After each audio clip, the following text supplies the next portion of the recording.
Welcome to this Arab Center Washington, D.C. webinar entitled The U.S.-Saudi Rift, Economic Disengagement or Geopolitical Realignment. My name is Imad Harb. I am the Director of Research at Arab Center Washington, D.C. On October 5, 2022, the OPEC Plus alliance of oil producing and exporting nations announced that it would cut oil production by 2 million barrels per day starting in November. The organization stated that the decision was based on uncertainty that surrounds the global economic and oil market outlook. However, the move came amid a global economic and energy crisis and has generated friction between Saudi Arabia and the United States, especially coming as it did after President Joe Biden's July visit to Saudi Arabia in an attempt to stave off oil price increases ahead of the US midterm elections. Higher oil prices are also seen as a boon to Russia, which has been under US and European sanctions due to its war on Ukraine. Regardless, Saudi Arabia insists that the decision was made in consultation with OPEC Plus members and was a response to market forces and was aimed at preventing a collapse of the oil market and at protecting members' national interests. Arab Center Washington, D.C. is convening today a panel of experts on this very topic. But they will discuss the impact of this decision on US-Saudi relations and its implications for geopolitical dynamics in the region. Panelists will discuss the potential effects of the growing US-Saudi rift on long-term bilateral cooperation, the US midterm elections and domestic politics, and US influence in the MENA region. With members of Congress calling for the suspension of arms sales to Saudi Arabia and Biden threatening unspecified consequences, does this mark the end of US support for a strong partnership with Saudi Arabia? Or is it just another temporary phase of cooler relations? Is this now merely a battle over oil prices, or does it represent a larger geopolitical divide and OPEC plus members pivot toward Russia and China? What is the likelihood that this decision was intended to influence the US midterm elections in favor of Republicans and Trump-allied candidates? Would this move impact the proposed no-PEC legislation in the US Congress against the oil cartel? What does this escalation reveal about the Biden administration's commitment to its rhetoric on human rights in the region and in Saudi Arabia in particular? And how would a reevaluation of relations impact the global economy and the international order? Our panelists today will speak in the order in which I would introduce them. Unfortunately, Hala Dosari is unable to join us today, but each panelist will have about 12 minutes to cover a subtopic. Following their presentations, we will have a question and answer period to address some issues the audience presents. The audience is encouraged to use the Q&A feature on the Zoom page on your screen to pose a question to any of the panelists. Questioners, please identify yourself and write a direct question that I will then address to the panelists. Questions can also be submitted online at events@arabcenterdc.org. That's events@arabdc.org. Our panelists are Kristian Ulrichsen is a fellow for the Middle East at the Baker Institute for Public Policy at Rice University and a non-resident senior fellow at Arab Center, Washington, D.C. He will address US-Saudi relations in the context of the last 5 years. Many things have happened since then. Manal Shehabi is an academic visitor at St. Antony's College, University of Oxford, and founding director at Sheer Research and Advisory and Research Associate Economic Research Forum. Manal will address the economic and energy component of this relationship. Giorgio Cafiero is the CEO and founder of Gulf State Analytics, and he will talk about strategic considerations of the OPEC Plus decision to cut production. Annelle Sheline is a research fellow in the Middle East at the Quincy Institute. She will address the OPEC Plus decision and policy options for US lawmakers and the no-PEC legislation in Kristian. Floor is yours. Thank you, Imad, for putting the panel together and for inviting me. As you said, I will talk a bit about how this latest rift in US-Saudi relations can be contextualized. And I think it comes at the end of a decade and more of increasing drift in the relationship. It's not something that has erupted out of nothing. From a Saudi perspective, they've seen 3 consecutive US presidents, Obama, Trump, and now Biden, in who they do not know whether US policy will be clear long term. So they have made a choice, as have other Gulf states, to diversify their international relationships, including in security and defense, including with Russia, but also with China.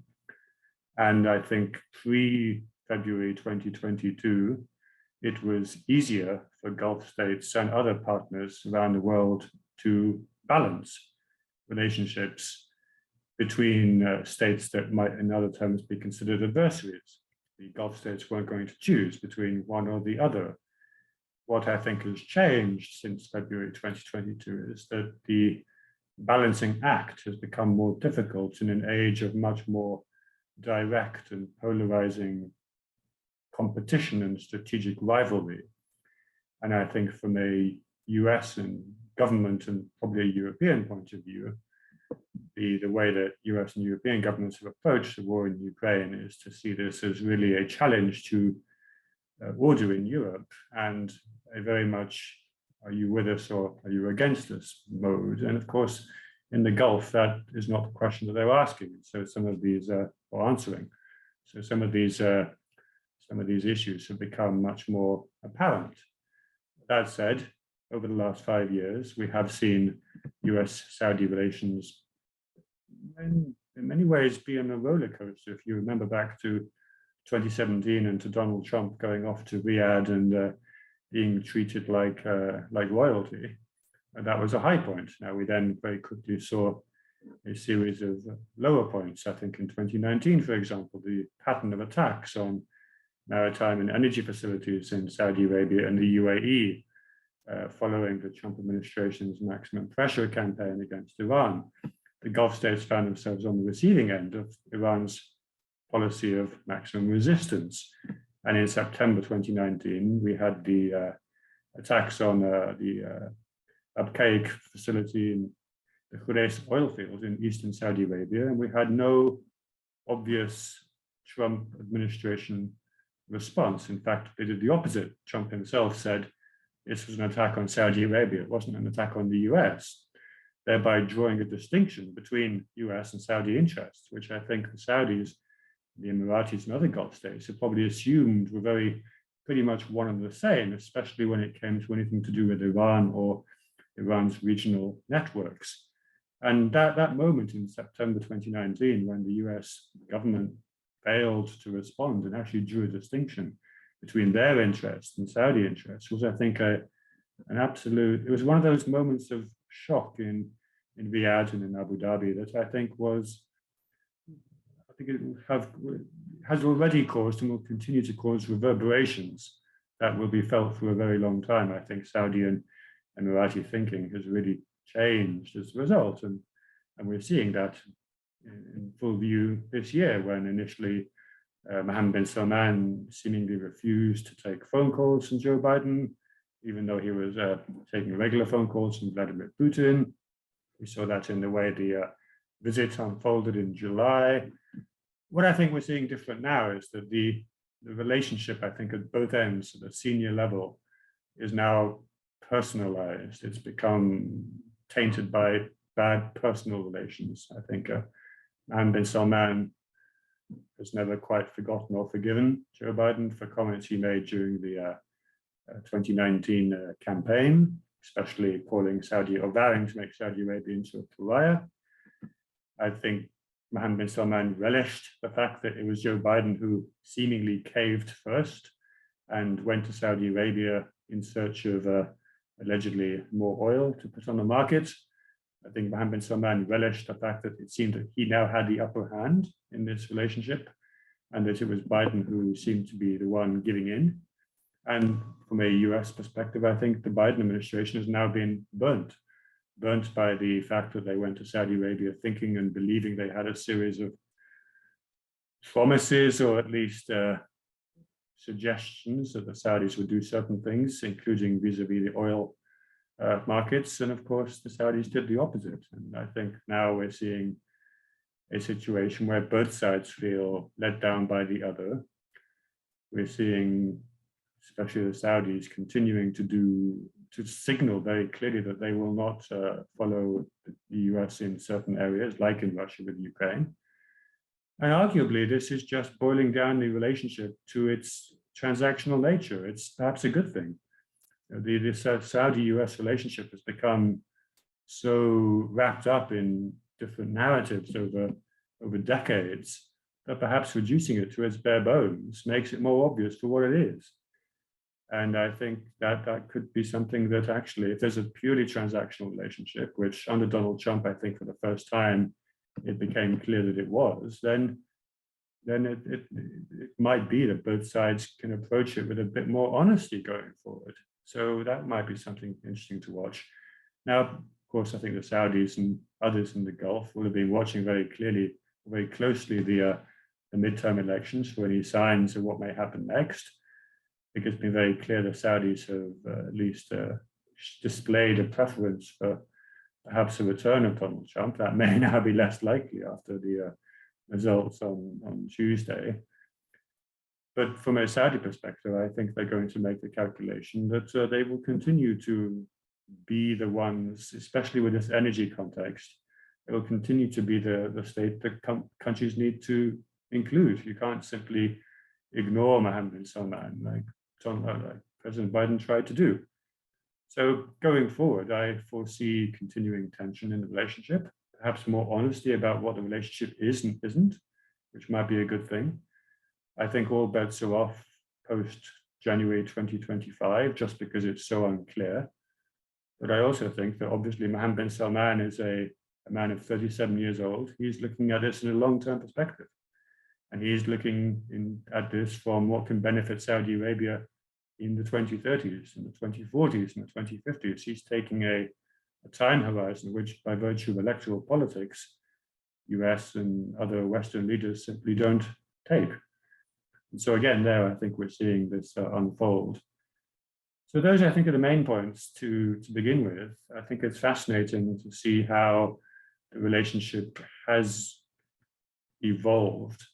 It was also interesting to see the Wall Street Journal reporting of a supposed intelligence of a threat to Saudi Arabia from Iran, and how the US rapidly responded, at least according to newspaper reports, they responded quickly this time. Whether that will repair some of the damage or the fallout from the OPEC Plus and the fallout from the visit remains to be seen. Interesting, for example, that in February 2021, Biden himself called King Salman and committed the US to the defense of Saudi Arabia, but that doesn't seem to have kind of changed Saudi perceptions of US government policymaking. So I think perceptions are driving policy to a very great degree, and whether these perceptions on both sides now can be really changed by actual facts on the ground, I think will be something to watch as well. So with that, thanks, and back to you. Thanks, Kristian. I immediately have a big question for you, but we'll wait for the Q&A. Manal, your turn, please. Thank you very much, Imad, and I'm delighted to be with everyone today. So as you mentioned in the introduction, I'll be talking a bit more on the energy and economic factors and implications of this. Of course, you did mention that the announced cuts were about 2 million barrels a day, but actually the market wasn't producing at the levels of the announced levels anyway. So the actual production cuts will be around 900,000 barrels per day or so, which is still big, but not as obviously it's a little bit less than half of the announced cut. So we kind of need to put it that way. Now, we also mentioned that the decision from OPEC Plus was made to be on the basis of the uncertainty that surrounds the global economic and oil market outlooks. So I think the actual reason is the implication of this uncertainty that surrounds the economy and the global outlook market, which is the potential lower oil price and therefore lower oil export revenue for OPEC plus members. And of course, in this case, we're talking about Saudi Arabia as well. And I think this is really the reason that prompted really the decision to support the announced supply cuts or production cuts. Now, of course, such a decision by nature has implications on and factors leading to it on the economy, on energy market, and of course, political implications and factors as well. So I want to slightly talk a little bit about the three to kind of basically set the fact of how the political considerations were the weakest of the three in this dynamic. I'll start with the economic consideration first. Of course, when we talk about Saudi Arabia, we cannot separate the economic front from the energy front, purely because the economy of Saudi Arabia and most OPEC plus members anyway, the economy is very linked to the movement of oil markets. So it's a very heavily dependent on oil prices. So the links are obviously connected, but really from kind of a macro level, the world has really, we've been coming off tight times after COVID. During COVID, demand and prices have collapsed for oil and gas. Particularly, so that of course meant lower revenue for Saudi Arabia, but also there was really a large fiscal constraint because of large and very generous COVID relief packages. So you have expenses going up and revenue going down, and that really created a large fiscal constraint that wasn't reversible or could not be reversible in the previous energy and economic outlook. And oil and gas upstream investments, of course, collapsed in that time as well. And things started looking a little bit better when in 2021, when the world kind of post-COVID was recovering a little bit. But then fast forward to February 2022 with the Russian invasion of Ukraine. Of course, we know the effects that had on the energy markets, of course, both on the energy security front, but also on the massive rise of the oil prices. We started seeing inflation globally, along with constrained supply, big economic and political uncertainty, and we really started seeing stagflation, so a combination of stagnation and inflation kind of on the horizon for that. This would also mean a potential reduction in demand. Now, of course, there's been some pent-up demand, but overall demand outlook was looking not very positive. And particularly here, we'll look at China, which has been obviously one of the largest economies and consumers of oil as well. So in China still has its strict zero COVID policy. At the same time, they also have been having ongoing cases of COVID. So what that means really is that China's comeback to the market is really a lot more delayed and possibly a lot more gradual than previously anticipated and hoped for in the market, especially in the absence of a large economic stimulus there.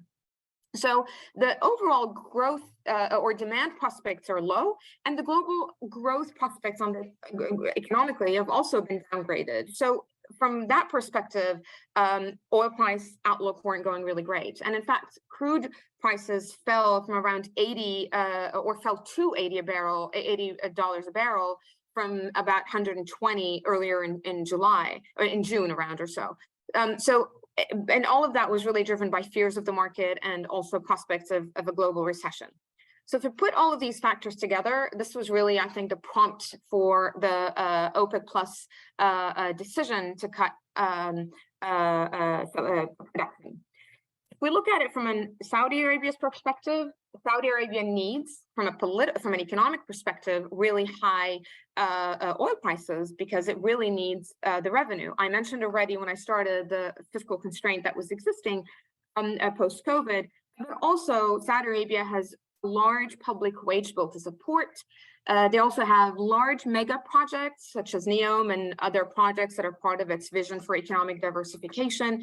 And funding all of that requires a lot of revenue, but also refilling some of the funds that have been depleted, including from sovereign wealth fund during COVID, requires a high oil export price. So that, from an economic perspective, is very much an interest from Saudi Arabia. Now, if you pivot a little bit to the energy market considerations, as you mentioned, there's been uncertainty, and the name of the game, I think, in the oil markets is uncertainty and oil price volatility, which immediately, of course, means unpredictability. And then we add to that, there's been ongoing geopolitical risks and problems. I mean, there's, of course, Russia, but also for other producers, there's potential risk for Libya, Nigeria, even Iran. So you have that geopolitical and geopolitical risk factor, then also adding uncertainty to the energy market. But what has been uncertain in the energy market, however, is that there's really low buffers in the market because of limited spare capacity. So stocks have been really well below the 5-year average from before, particularly for oil producers. So we're kind of again looking at a moment where there's a potential problem. And I think here there's been a lesson for OPEC Plus, particularly for Saudi Arabia, from similar situations in the past where its reaction to the market was considered perhaps a mistake. And the first one was in around November 2014, when Saudi Arabia increased production during an oil price collapse, and then oil prices collapsed again. And the second similar instance happened in COVID in 2020, when Saudi Arabia announced its intention to boost productions, and of course there's been price cuts. And then what we saw was the largest single-day fall in oil prices that had occurred the next day. So these two instances represented a situation or mistakes, so to speak, lessons of things not to be repeated. And in fact, I've heard even the Saudi Minister of Energy, Prince Abdulaziz bin Salman, also saying points to that effect of these looking at previous mistakes in the market that are not to be repeated.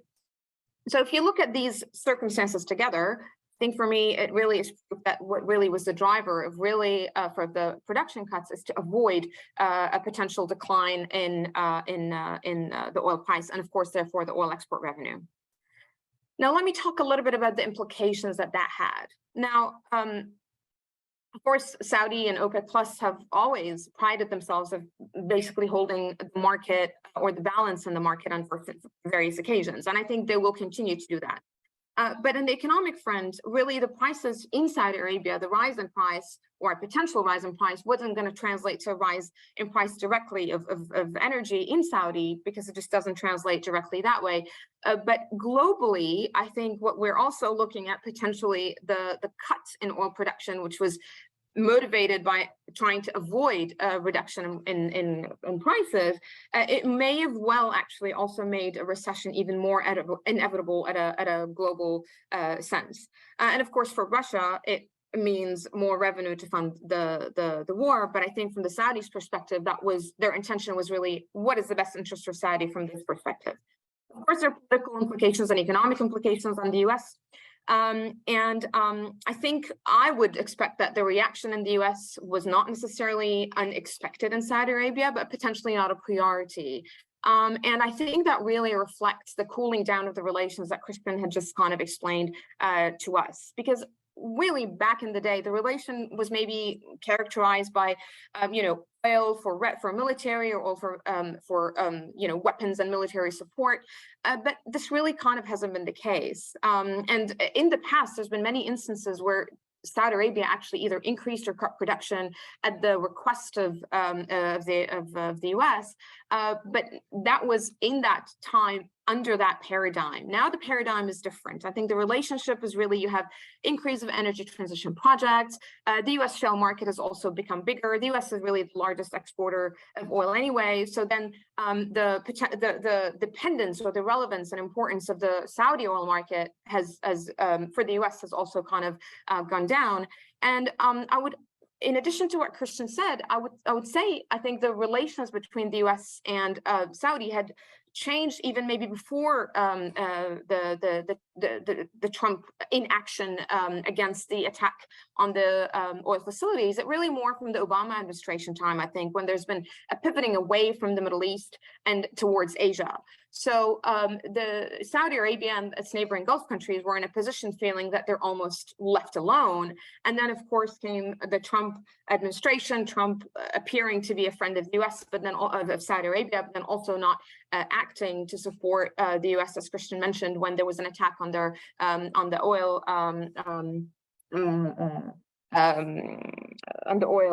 fields. So then I think that also then left, and then of course the Biden administration situation and relations with the US, with Saudi. So I think that left Saudi thinking, we're not really having the same ally that we did have before as we did in the US. And that also allowed room, there's been room to kind of shift the relation in the region with more even interest in relations with China, with India, of course, with Russia. And really, I think on the political front, Saudi saying, we're just going to do the Saudi way, what is really important for Saudi. And I do agree with Kristian's assessment that it has become transactional relationship, and also it's really acting in a lot more of a pragmatic way, so to speak.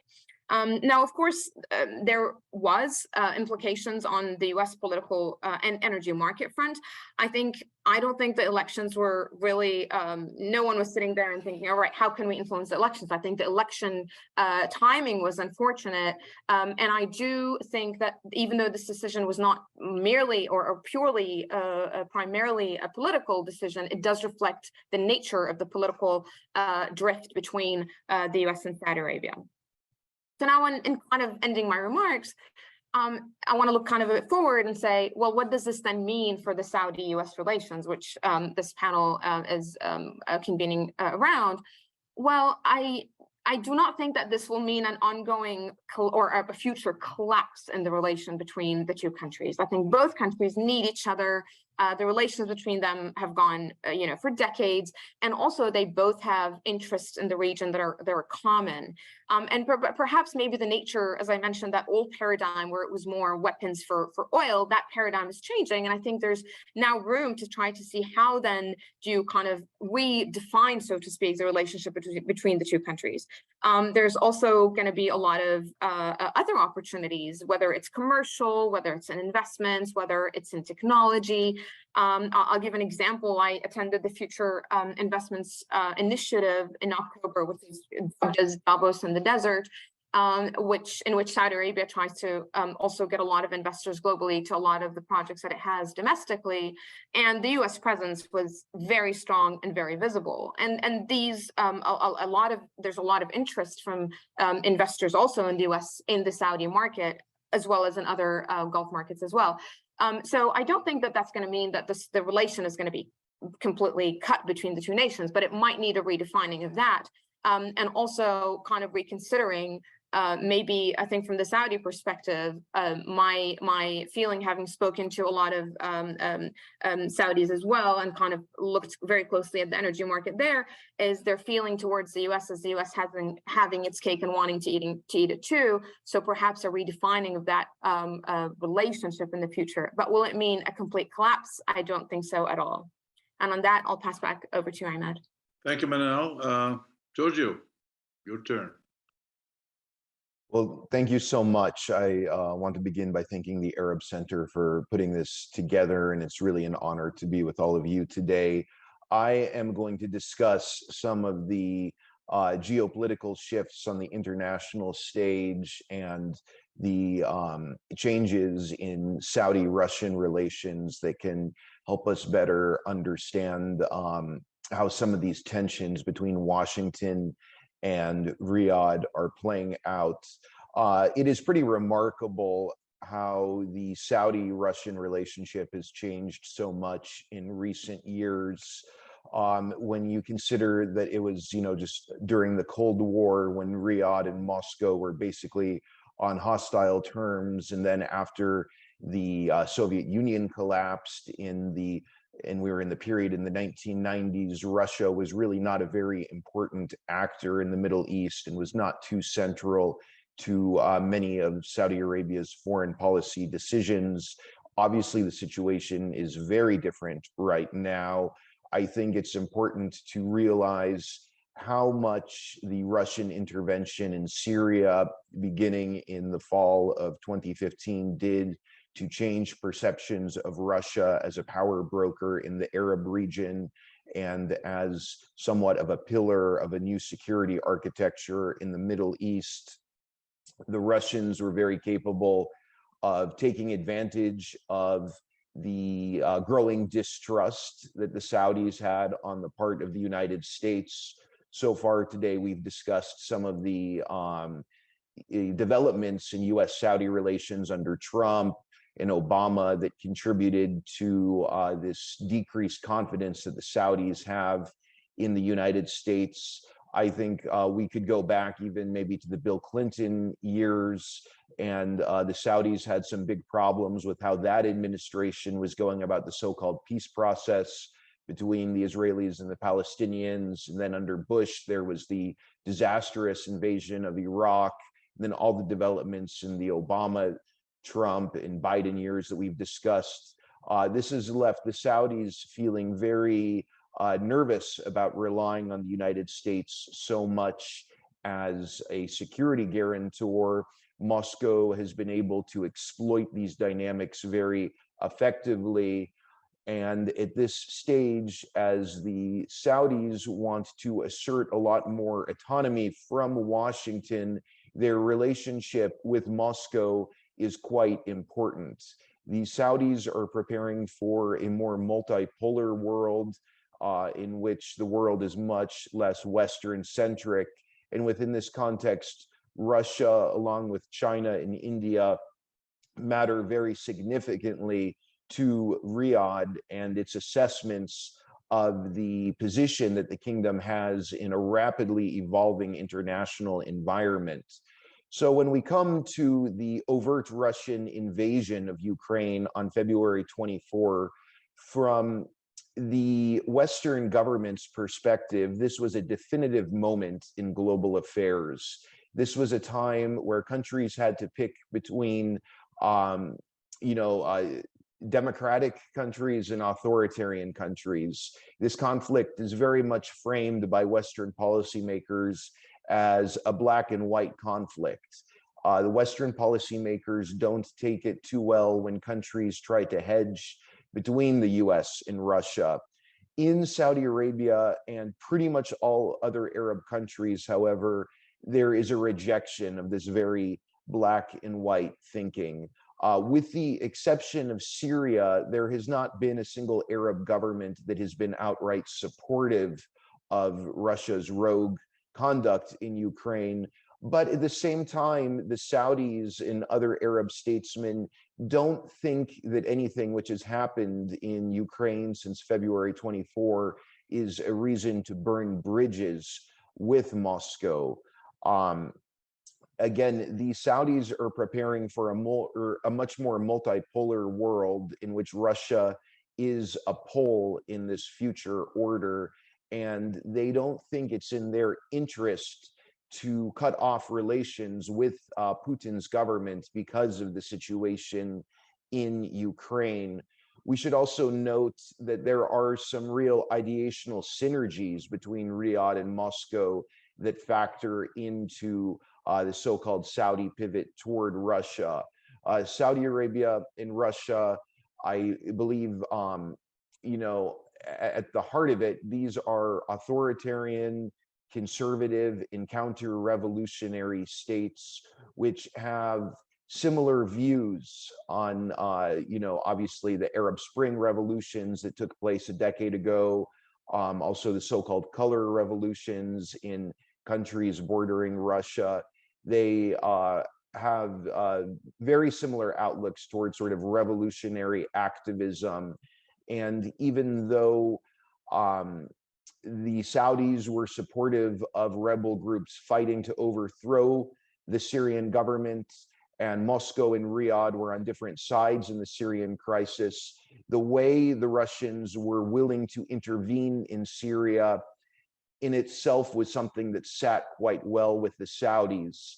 Remember, the leadership in Riyadh felt that the US betrayed Mubarak in Egypt, and the selective support that the Obama administration gave to revolutionary movements in the region left the Saudis very nervous. But what they took away from Russia's intervention in Syria was that Russia is a country that stands by its partners and its allies in the region. And this did a lot to bring the Saudis and the Russians closer together. Beyond these sort of counter-revolutionary and ideational synergies, there's a lot of cooperation between Saudi Arabia and other GCC states on one side, and Russia on the other. Obviously, when we're talking about OPEC plus, it's clear that energy is important to these partnerships. There's also investment ties that's important. Russians are also very important to the tourism sectors of GCC countries. All of this is to say that Russia has become increasingly important to Saudi Arabia and other GCC states. And the Saudis simply don't want to burn their bridges with Russia because of anything that's happened in Ukraine. The view is that the conflict in Ukraine is very much a European conflict. This is a conflict that takes place within the context of a new Cold War. And like most other Arab states, the leadership of Saudi Arabia doesn't believe that it needs to take sides in this conflict. And we should also point out that the Saudis believe that their closer ties to Russia, along with their closer ties to China, give Riyadh greater leverage that they can use when it comes to trying to go about the partnership with Washington very differently and to try to get more concessions from the US side. I think that much of a very important reason why Biden went to Saudi Arabia in July was due to concerns that Saudi Arabia was moving closer to Russia and China. And that's really a case in point of how the Saudis are able to leverage these relationships with alternative powers in ways that reminds the US of the importance that Saudi Arabia has on the international stage. None of this is to say that Russia, however, is going to be able to replace the US as a security guarantor for Saudi Arabia or other GCC states. I haven't seen anything that indicates that Russia has the capability of doing so or even the willingness to do so. Also, the performance of the Russian military in Ukraine since late February, I think, raises even further doubts in the minds of Saudi leaders that Russia is in any sort of a position to shape a new geopolitical order in the Middle East. But again, I think the real importance has to do with the ways in which Saudi Arabia can leverage its relationship with Russia to make it more independent from the United States. And by moving closer to Russia, the Saudis are capable of sending a message to Washington that they are much less concerned about US interests and that Saudi Arabia is willing to pursue really a Saudi first agenda. And this is important in terms of not only Saudi foreign policy, but also domestic politics in Saudi Arabia.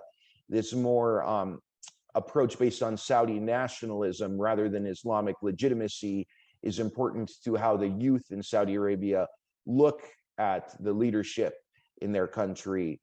Basically standing up to Biden's administration, I think, is it's almost framed in sort of an anti-colonial context. And this sits well with many young Saudis who Mohammed bin Salman is appealing to.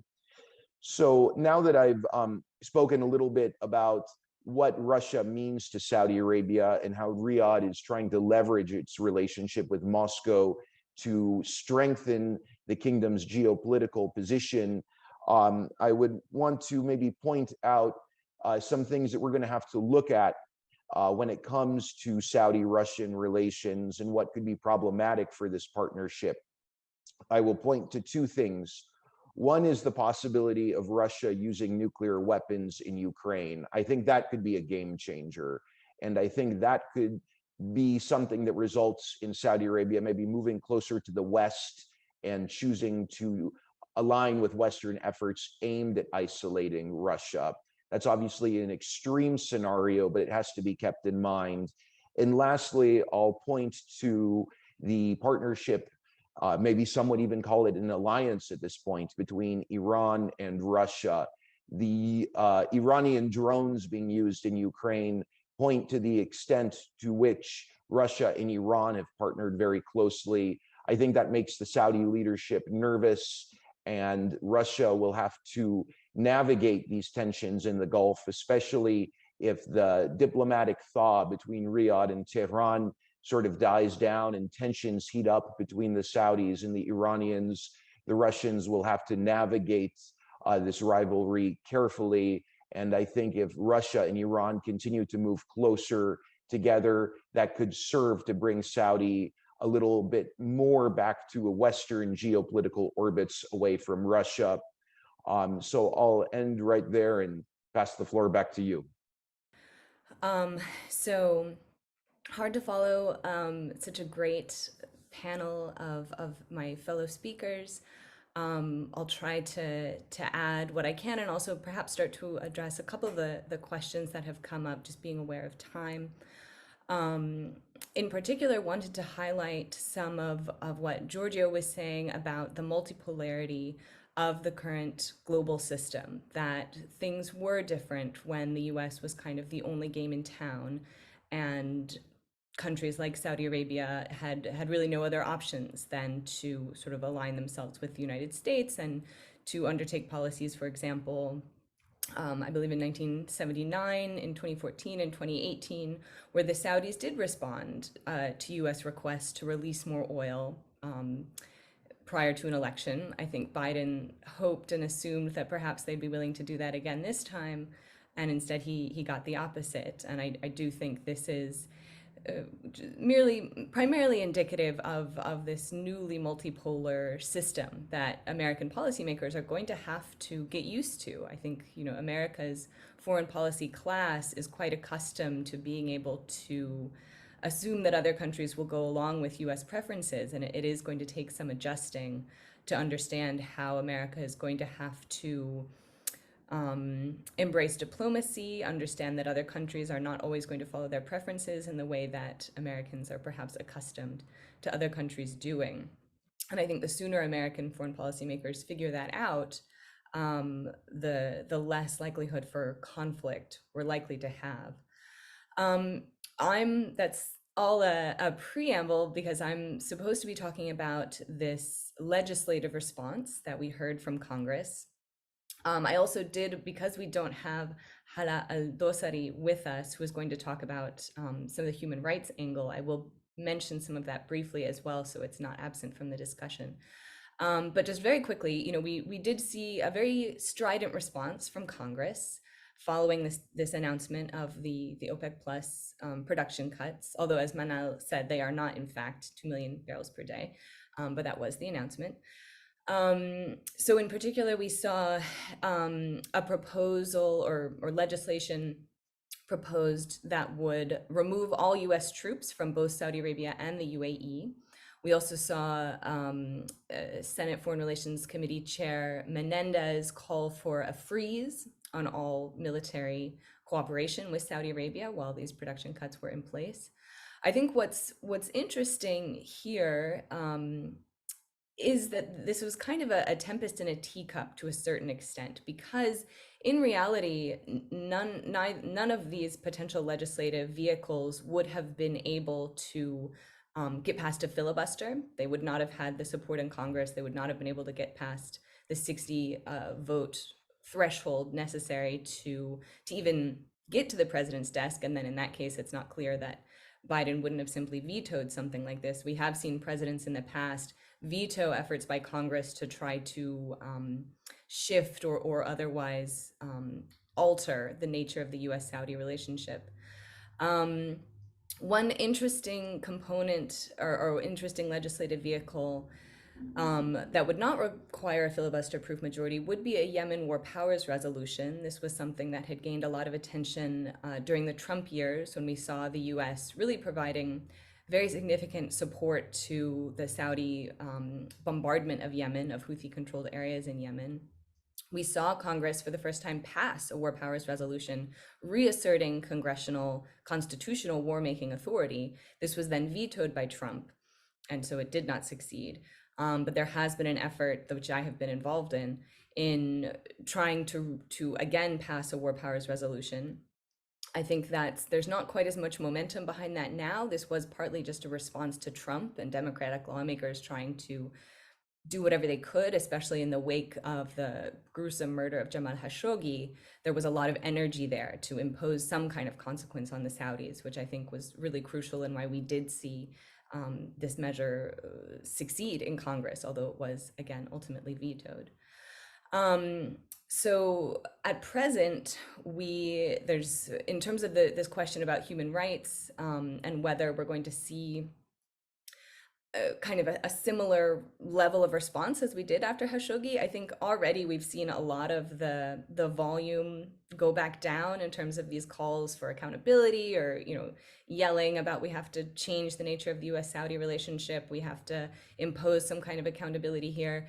You know, I think the Democrats freaked out before the midterms, and I think the Saudis understood this to a certain extent as well, that things get weird before elections.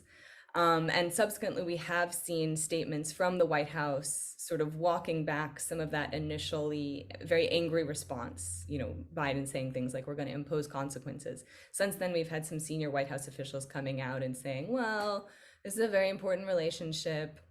And obviously, this is all happening in the context of a global energy crunch, where the US is trying to impose, or is imposing, sanctions on Russian oil, trying to get other countries on board with those sanctions. And again, as I said in the beginning, not necessarily seeing other countries being willing to acquiesce to US preferences on this. So things like China and India not being likely to impose a cap on prices for Russian oil.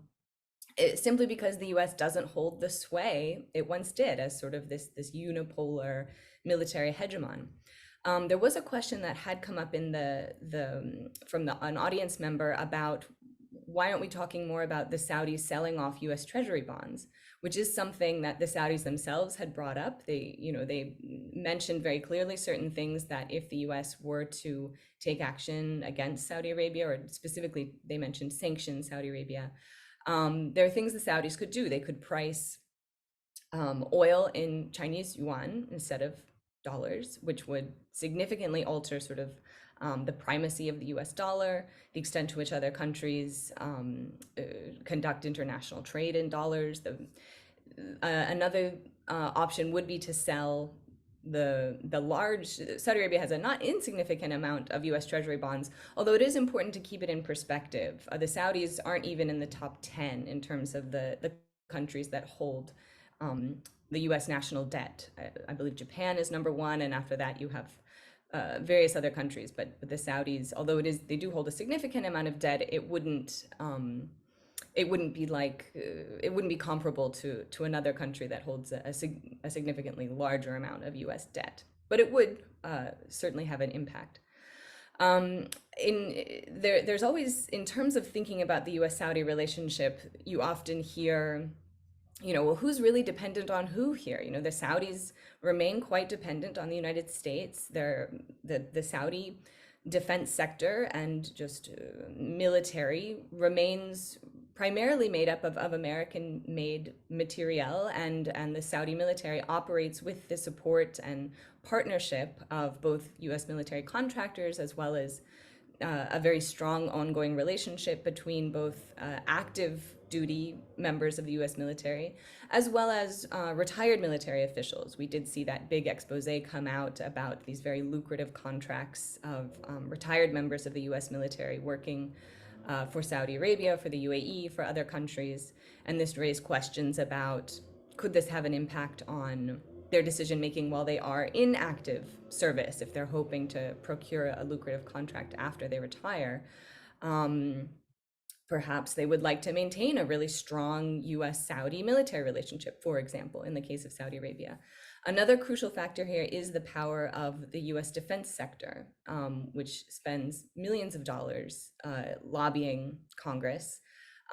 We know the power of the military-industrial complex is really only getting stronger, as we're seeing record high defense budgets, where Congress is approving even more money for the Pentagon than the Pentagon itself even asked for, or than Congress, or than the White House even asked for. So I do think that is a very crucial thing to keep in mind here when thinking about, is there anything here in terms of, would the US-Saudi relationship change? And I think my final takeaway would be no, that the US Congress remains very much captured by the interests of the defense industry. Saudi Arabia remains the largest customer of that industry. And while the Saudis do have other options, they increasingly, we are going to see them getting cheap, and highly effective drones from countries like Turkey, China, all kinds of countries manufacturing these very effective and very inexpensive military equipment. The US doesn't have an alternative for such a wealthy country as Saudi Arabia, which historically has purchased such massive amounts of US weapons and other national defense products. So I'll stop there for now and look forward to responding to members or to audience members' questions. Kristian, I'd love to hear from you, Kristian, about whether the panel sees any peaceful means to bring Russia, China, Saudi Arabia, and other countries, even Iran, to the table and negotiate a new multipolar world order. Well, that's a very good question. So I think the Saudis still see their conduct of foreign relations in a very bilateral way. What's been fascinating, for example, is Saudi dialogue with Iran, which may now have actually come to a temporary halt. The Saudis made no attempt to include any other Gulf states. The Saudis had their individual dialogue with Iran.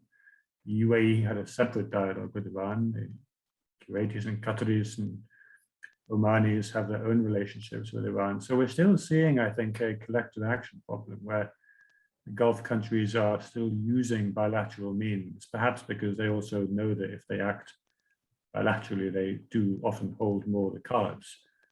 And so I don't necessarily see that changing. I do think, picking up on what you and Giorgio both said, I think, in terms of Russia and Iran, and now the display of basically the Russians relying on Iranian drones to strike a civilian infrastructure in Ukraine, that could change Saudi calculations in a sense, because not only does it raise the somewhat bizarre issue of Saudi Arabia and Iran seemingly being tilting the same way on Russia and Ukraine. I think also the fact that Ukrainian drones and other military technology is now being tested on the battlefield is extremely concerning for the Saudis, for the Emiratis as well. It could be used against them next. And I think that this is something that for sure people in Riyadh and Abu Dhabi will be watching extremely closely. And actually it's things like this on the ground that might begin to shift at least some degrees of official thinking. Hi everyone, it's Tamara from the Arab Center. I'm going to take over the Q&A. Imad is in Lebanon, and unfortunately it seems his connection is not doing very good. Sorry for the disruption and thank you for your patience. Just looking over the questions that we received. There's a question about how would the US respond to regime threatening domestic unrest in Saudi Arabia? I think it's a little bit hypothetical question, but if anyone would like to respond to that while we review the other questions, maybe Giorgio? At the end of the day, for all the anti-Saudi sentiments that are growing in Washington, there are many deep interests that the US has in maintaining its partnership with Saudi Arabia. Obviously, when it comes to countering Iran, when it comes to counterterrorism struggles in many other areas, there's so much that brings the US and Saudi Arabia together. Obviously, this has never been a partnership based on shared values. It's been based on shared interests. I think those shared interests are going to remain relevant. To answer this question, I think the US would probably give a lot of support to the Saudi government if there were to be some sort of a scenario involving a lot of domestic unrest in Saudi Arabia. I think survival of the Saudi government is something that Washington sees as very much in the interests of the U.S. I probably will just leave it there. I'm interested in what the other panelists have to say. I don't think a revolution in Saudi Arabia is something that Washington would look at too enthusiastically. Thank you, Giorgio. Would anyone else like to comment on this, especially in, yeah, especially, you know, if we're looking at, you know, the near future, if the king dies anytime soon? Yeah, Annelle, go ahead. Just very quickly, and curious to hear from others, I think it would, to a certain extent, depend on who's in the White House. You know, I think if it had been during a Trump presidency, you know, we'd very much continue to see robust support and partnership with the House of Saud. I do think it was something of a surprise for many of the U.S. security partners in the Middle East when we didn't see a more robust projection of support from the Obama White House towards Mubarak, for example. And so at present, what would Biden do? Somewhat hard to say, but I do think as the U.S. does increasingly, perhaps ostensibly, we're seeing this global energy transition, increasingly seeing probably Saudi Arabia continuing to pursue its own self-interest and behave in a way that it is not perhaps so willing to accede to U.S. preferences. I do foresee potentially an increasing divergence and less of a sense that Saudi Arabia is such a crucial partner. So, you know, I think Giorgio is right at present, but moving forward, and again, depending on who's in the White House, I think it might depend on what kind of response the Americans would take if we did see massive domestic unrest in the kingdom.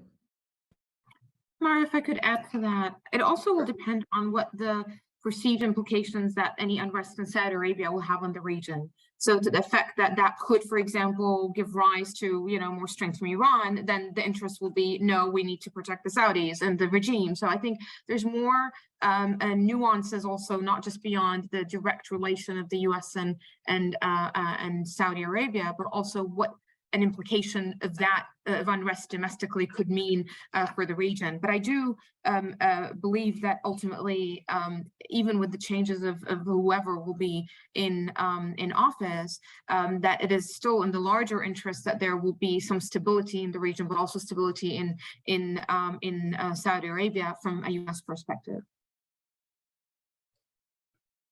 Thank you, Manal.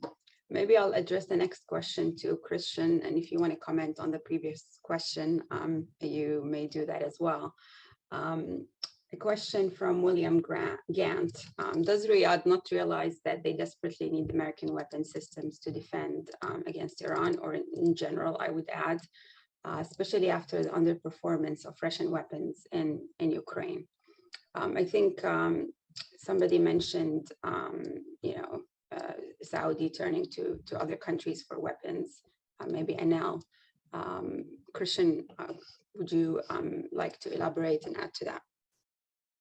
Well, I think the technocrats in charge at the Ministry of Defense and other units absolutely understand that the reliance on US and other Western weaponry is still very much a factor, and that also when you buy a US system, you don't just, it's not just one-off, you buy a package of support that goes on for years, if not decades, and that support is absolutely critical for its functioning. We saw in Afghanistan, for example, in 2021, what happened when the US withdrew technical advisors and the Afghan army couldn't operate a lot of the equipment that they'd been sold or at least been provided with. So I think the Saudis will definitely understand that this is something that cannot easily or quickly be replaced. Now, to some extent, we're seeing countries across the Gulf beginning to look to places like Turkey for armed drones. They're much cheaper than US equivalents. There'll be unlikely to be any conditionality imposed on the transfer of such weaponry. We're seeing the Saudis, I think, using those drones, perhaps I think in Yemen. We're seeing examples of that. Instead of buying a US equipment, which might now be subject to holdups in the Senate or in Congress for many years, and might not be applied or be approved, we are seeing Gulf states go for the second best.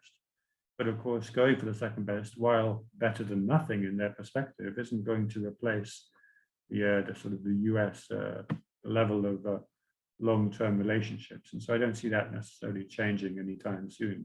It's just that the Gulf states are beginning to think about what else might there be to offset or perhaps move beyond complete over-reliance on any one set of suppliers. Thank you, Kristian. I would like to address the next question to Annelle about the NOPEC proposal in Congress. What are the prospects of this proposal? Yes, so NOPEC, which would allow the members of OPEC to be sued under US antitrust laws, was placed on the Senate's legislative calendar, although it does depend on whether the current Senate Majority Leader, Chuck Schumer, will move the bill for debate. Obviously, in the US, we're still waiting to see which party ends up controlling both the House and the Senate, because that would have major implications here. NOPEC has been a topic for years, sort of thus far. It was discussed at various times, but both George Bush and Barack Obama had made clear that they would veto such legislation.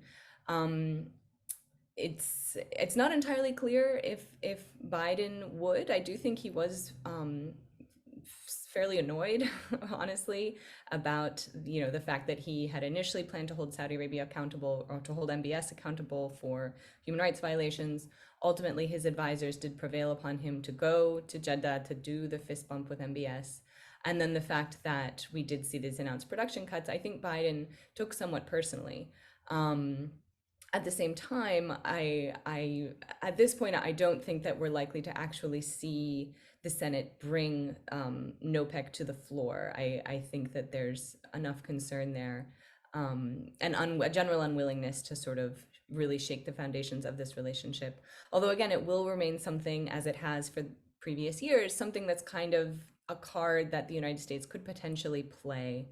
And again, as I said, as we continue to see perhaps a widening rift between the US and the Saudis, I think that could be something that does come back around, but I don't see it happening at present. Thank you, Annelle. The next question is, Giorgio, would you like to add to that? Yes, did you want me to discuss NOPEC or address the question about the Israel angle in Biden visiting the kingdom? Yeah, so if you would like to add to the NOPEC issue, feel free. Otherwise, the question about the Israel angle in Biden's visit and response. Thank you. I believe Annelle covered the question about NOPEC very, very well. I don't have anything to add to that issue now. I will address the Israel angle to Biden's visit to Jeddah. As Secretary of State Blinken has made it clear, the US leadership believes that Riyadh is important to the Abraham Accords, even though Saudi Arabia has not actually formalized diplomatic relations with Tel Aviv. I think the administration very much welcomes all of the mini steps that Saudi Arabia has taken toward sort of a de facto normalization with Israel. I think the current administration, and really any administration that comes next, regardless of whether it's with a Democrat or a Republican in the White House, is going to continue encouraging Saudi Arabia to move toward a de facto normalization with Israel. This has to do with factors that go beyond Saudi-Israeli relations, mindful of the role that Saudi Arabia plays in the wider Arab and Islamic world. If Saudi Arabia can at least be a part of the trend toward normalization, that makes it easier for other Arab and Muslim majority countries to enter the Abraham Accords. That is obviously an aspect of US foreign policy where there's been a lot of continuity from Trump to Biden, in the sense that the current US leadership very much favors enlarging the scope of the Abraham Accords and bringing more countries into these normalization deals. I do believe that that was very important to Biden's visit to Jeddah. I think, obviously, given that that trip was very, very controversial for some obvious reasons, it was useful to the White House to be able to sort of sell it to the US public and the mainstream media as a trip that was going to bode very well for Israeli security and diplomatic interests that I think served to make the trip seem more justified and appear less controversial. I will add, though, my personal opinion is that we cannot expect Saudi Arabia to join the Abraham Accords. Maybe some of my fellow panelists have a different view on this. I'd love to hear from them. But I think the Biden administration can hope for, at best, just some more mini steps toward an unofficial normalization. I think due to domestic politics inside Saudi Arabia and also regional and international dynamics, the leadership in Riyadh just would see a Saudi entry into the Abraham Accords as way too risky. And I'll just end by saying that I think Saudi officials appreciate the extent to which any formalized relationship between Saudi Arabia and Israel would be an absolute gift to Iranian propagandists. Ever since 1979, the Islamic Republic has pushed this narrative that the Saudi leaders are completely unfit to lead the Islamic world, pushed this narrative that the Saudis are totally beholden to US interests. And I think if Saudi Arabia were to basically abandon the Arab Peace Initiative and essentially abandon the Palestinian cause in favor of full-fledged diplomatic ties with Israel, it would certainly do a lot to bolster that narrative, and the Saudis would not like that to take place. Thanks, Giorgio. Maybe there's a couple of questions that are somewhat related that are coming in. One question from A.R. Joyce is asking, which is a stronger influence on Saudi behavior, the promise of a robust relationship with Russia or the fear of Iranian influence in the region? Have the Saudis given up on appealing for US protection against Iran? Do the Saudis feel they can defend themselves and their interests against Iran?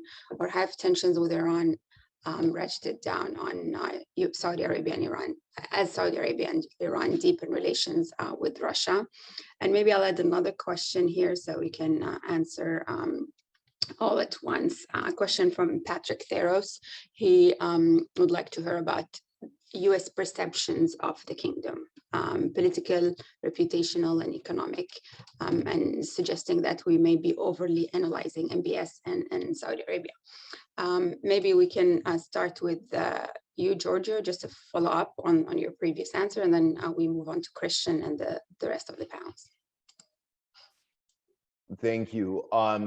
The Saudis obviously depend on the United States as a security guarantor, and at a time in which the Saudis remain very concerned about Iranian drones, Iranian ballistic missiles, and the power of certain militias in Arab countries that are sponsored by Iran, the Saudis certainly want strong support from the United States.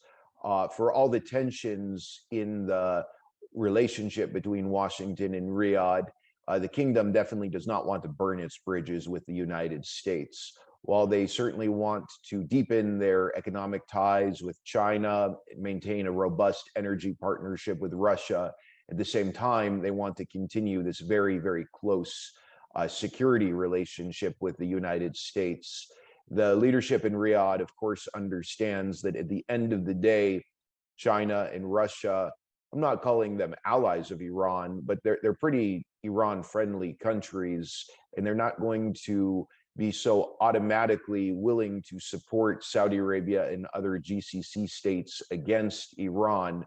So this is something about the US-Saudi partnership that's very special, and it can't be replaced by a stronger relationship between the kingdom and either Moscow or Beijing. However, we need to keep in mind that when the US is partnering with Saudi Arabia to counter Iran in the region, this is not the United States doing Saudi Arabia a favor. The US also very much sees countering Iran as serving Washington's own interests too. The Saudis realize this, and therefore I think Riyadh believes it's in a position to continue benefiting from the security partnership with Washington, while also at the same time continuing to assert more and more independence from Washington and other Western capitals. Thanks, Giorgio. Kristian, would you like to address these questions? I think it's quite likely that we will see greater Iranian threats on Saudi Arabia, and partly in relation to the ongoing protest movement in Iran and the fact that the Iranians at increasingly higher level and increasingly vocal statements have accused the Saudis of at least being part of the fanning the flames of protest through the activities of Iran International, the television station based in the UK. And we've seen increasing statements by Iranian officials to the effect that they're trying to, I think, find an external cause to blame for this ongoing fact that the protests are continuing. That may or may not be related to what we saw last week in terms of an alleged intelligence showing a threat, but I do think that over the next few weeks and months, there could be an increase in cross-Gulf tension and threat, and that would be an opportunity, I think, for the Biden administration to respond, and I think to try to reassure, at least to send messages to their partners in the Gulf that they are there and they remain present. Now, whether or not they will choose to do so is another issue. And I think after the missile and drone attacks on Abu Dhabi in January, for example, the Emiratis were extremely frustrated both with the US and with the UK for the lack of a swift and quick American and British response. They really let it be known that this was not something that they expected or welcomed. And so it could go either way, depending on the way that the US responds to any actual attack or any actionable intelligence suggesting an attack. It could begin to paper over some of the cracks that have opened up over the last few months, or it could actually widen them. And I guess we won't know until it actually happens and until the administration responds either way. Thank you. Annelle, Manal, would you like to add to that before we move to the next question? Okay, Manal, a question for you from Imad, and then you can use the time to add to the previous questions. Imad's asking, can OPEC Plus or Saudi Arabia bet on increased oil prices since many developing countries will be hurt and the international economy is not doing very well? Yeah, thank you, Imad, for that question. That's a great question. And I think I alluded a little bit to that in my initial remarks about how the rise or the interest in making sure that the oil price doesn't collapse or go down below a level that is required is also obviously raising inflation and inflationary pressures. And we've seen inflationary pressures around different countries, and interest rates have been hiking as well. And then that would also really lead to the recession that we're seeing. But then there is also, I think we need to look at where the demand that is currently existing is coming from. And the effect of the countries that are leading demand, particularly in Asia, how their prospects of their demand is happening. It's not just the rest of the developing countries as well. And also the fact that there is, even if demand is going to decline, there's still going to be some demand that is needed. And at the same time, I think what we're seeing here driving the price and the prospects for the price, even going into early 2023, prices are probably still going to be on the higher end, anywhere from some expectations from $85 to $95 US dollars per barrel, largely driven by the uncertainty in the market, not so much by just supply and demand considerations. So this is what's going to be driving up that. But then in terms, even if the prices go down, what Saudi Arabia has, and definitely some of the other OPEC members in the Gulf over some of the other producers, is that they have very low production costs, which means that they could, the buffer between the profit that they make between if the price, even if the price goes down and the cost of production is still higher than in other countries. So this is where they also have an advantage that even if the prices collapse, that they could still have a buffer there. But this is why the interest now is ensuring that the prices remain as high as possible now, even though by keeping the production cuts and betting that the prices will go higher, that indeed will lead potentially to a decline in demand further and potentially a decline in prices after that. And I just want to add something from that to the question on NOPEC that Annelle very well addressed, I think, is also that, and it's something relating to something she also addressed a little bit earlier in her earlier remarks, is also the fact that there could be retaliatory pressures as well from Saudi Arabia and other countries, not just, I mean, let alone the fact that could actually a US court take a foreign country really to court. I mean, that is a separate question itself, but there's also could be the example that Annelle had mentioned earlier of the threats of maybe not selling oil in US dollars, but selling it in some other currency. And that is probably going to be now on the market, or other countries saying, well, you're going to punish and there's, I think, one of the questions in the Q&A about taxing, I think, the arms sales from OPEC countries. I mean, that also is going to create a retaliatory spectrum. Some countries might say, well, in that case, when we're going to also punish or boycott, or maybe not boycott because that would probably not be possible, but also have a retaliation against maybe some of the agricultural imports coming from the US. And also the fact that US energy markets are also linked to the international energy markets. So there's going to be an effect of that. These are not separate markets, even though they're two separate countries, the market is international. So what happens in one is going to affect the other. And that's why I think the US energy industry has historically boycotted OPEC for the exact reason, because it believes that it would also have detrimental effects on them, and they also are have a big lobbying effort on that front as well. But I think going back to the earlier question from Imad, what Saudi and the Gulf states have in particular, which maybe the US producers don't have, is basically their advantage of having very low cost production that basically gives them an advantage in this, to also be able to weather any collapse in prices or in demand. And now there's obviously large accumulation of revenue in the meantime, which then could also have a little buffer. Is there any other questions? I'm just mindful of the time, so I want to pass on to the other panelists, but is there any other questions that you'd like me to address, Tamara, at the stage? I think we'll get back. We have a few minutes to go, but I would like to move on to Annelle and maybe a follow-up on this issue of taxing weapons sales to OPEC countries. But there's also a couple of other questions that are coming in about US policy options. There's a question about is there potential for an arms sale of common interest and non-provocation, something based on the defense system? I think that's what the person is asking, but also another question about the Jamal Khashoggi killing. And this person is asking, will the US geopolitical interests in the region continue to be so important that they will continue to trump US values, those espousing democracy and human rights?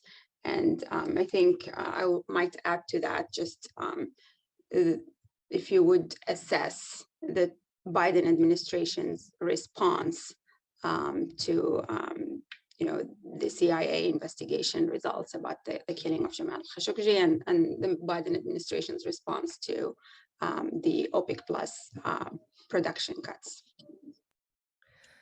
Thanks so much. I'll probably go backwards. as I said, Biden had initially expressed a desire to sort of hold MBS accountable for the results of the CIA investigation that did find MBS responsible for calling or for ordering the murder of Khashoggi. But again, he was faced with the reality of the upcoming midterms and the concerns, as Manal has laid out, all of the various economic pressures that not only the US but the whole world is dealing with in terms of the energy crisis and supply chain pressures following the COVID pandemic. So this question of will the US follow its sort of pursue its values or follow a sort of realpolitik. I mean, in general, we know that countries in general and the US specifically, at the end of the day, does talk a lot about human rights, but that does not guide US behavior by and large. It is something that we know US institutions will talk about, and when it serves US interests, in particular to critique human rights records of US adversaries. So, we hear a lot about Chinese human rights violations, Iranian human rights violations, not as much accountability or efforts to really do much about human rights violations by countries that are seen as partners of the United States. So I foresee that will continue to be US policy, that there's a lot more attention paid to US adversaries' human rights violations. Ambassador Theros had brought up this question about US perceptions of Saudi Arabia that I did want to address. I think this gets to something that I had said early on, that there's a bit of a mismatch between the expectations of the US foreign policy community that is accustomed to other countries acquiescing to US preferences, in contrast to a newly confident Saudi Arabia under Mohammed bin Salman, who has asserted this vision for the future, the role that Saudi Arabia is going to play in the world. I think this is part of why we do continue to see a lot of support for Mohammed bin Salman among young Saudis who want their country to be normal, as we consistently hear, who want Saudi Arabia to take on this more independent and self-confident role that increasingly I think we are going to see. And as my fellow panelists have addressed, this question of these oil-producing countries wanting to make the most of the fact that they remain quite powerful on the world stage while the global economy remains so dependent on fossil fuels. They're going to do everything they can to acquire the revenues that are available to them now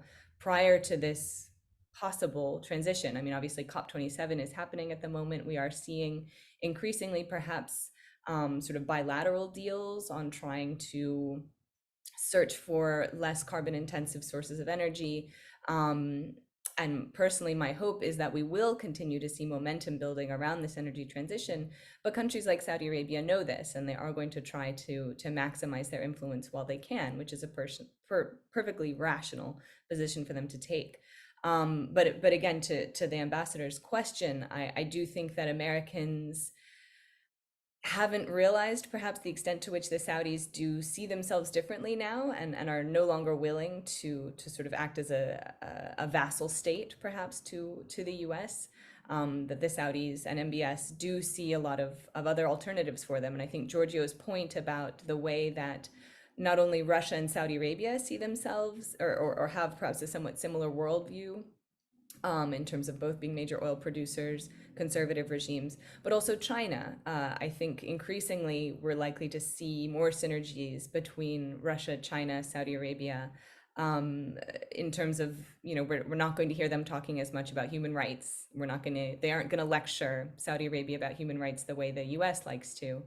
And just one final point there, I do think it will be interesting in terms of Saudi-Iran tensions, although it is quite unfortunate, as Kristian said, we did see these talks that were happening in Iraq between the Iranians and the Saudis have ended. The Saudis did end those.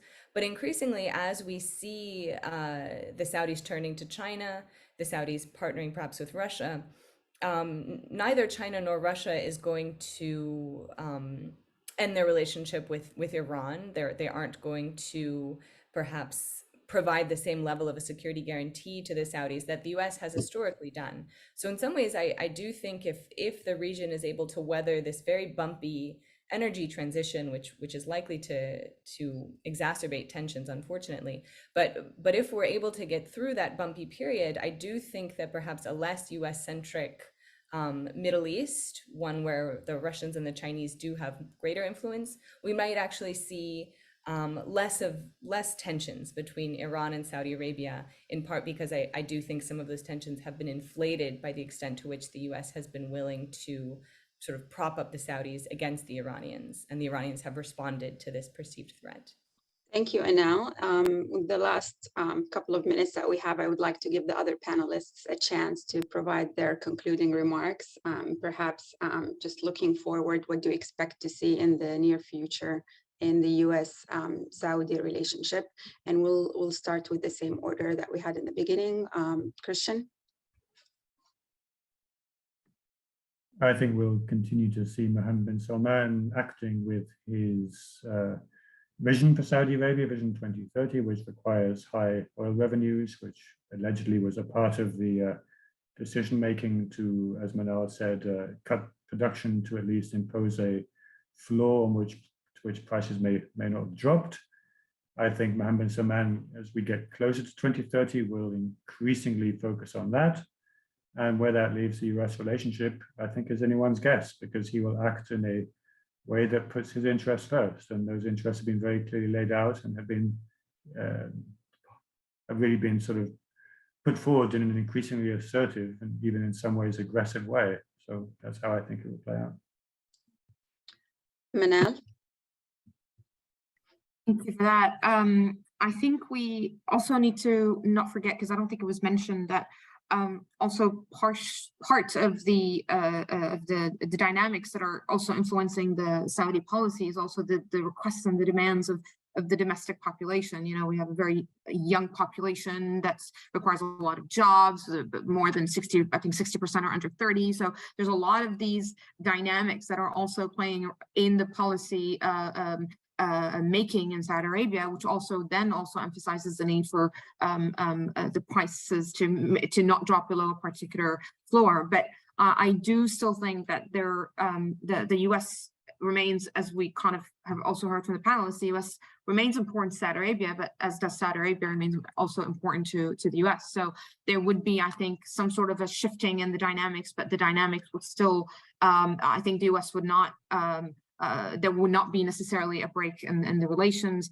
and there might be a redefining on some elements. You know, climate diplomacy perhaps might even become one of the areas that might also kind of be a new path to proceed with Saudi Arabia, as it's being now also pursued in some of the other, like with the UAE, for example. So I kind of see that going into the future, and I also do see that other nations, India, China, Russia, and as Annelle very correctly said, that these countries don't necessarily involved so much in the domestic politics of Saudi Arabia, they would also remain quite present, and the US would have to adapt to that in finding this new grounds with the relation with Saudi Arabia. Thank you, Manal. And we're out of time here, but I would like to give Giorgio the last word. Giorgio. I don't think that the US-Saudi partnership is on the verge of ending, even though some people in the media have maybe predicted this. Over the decades, there have been many difficult periods for this partnership, going back to 1973, also the aftermath of 9/11, the Arab Spring, the ways in which the Obama administration negotiated the JCPOA, the killing of Jamal Khashoggi. All of those events strained the partnership, but the partnership continued to survive after those difficult times. And I think after this latest decision from OPEC Plus, and also even with the ways in which Saudi Arabia has responded to the conflict in Ukraine, I think the shared interests on the part of Washington and Riyadh will result in the partnership continuing to survive. But I think it's going to become a less friendly relationship. And I think there are a lot of tensions that are going to play out. And I would also add that the extent to which Mohammed bin Salman sort of bet the farm on Trump and the Republicans is going to create some lasting frictions, especially during times when Democrats are in power. This added some partisan elements to the US-Saudi relationship that I think will lead to some very serious frictions in the future. Notwithstanding all of this friction, though, my bet is that the US-Saudi partnership is going to continue existing for a very long time. Thank you, Giorgio, and thanks to all of our panelists for your time and your excellent insights. We appreciate your contributions. Thanks to everyone who joined in, listened, or watched the webinar. We invite you to follow our work at arabcenterdc.org and wish you a good rest of your day. Thank you, everyone. Take care.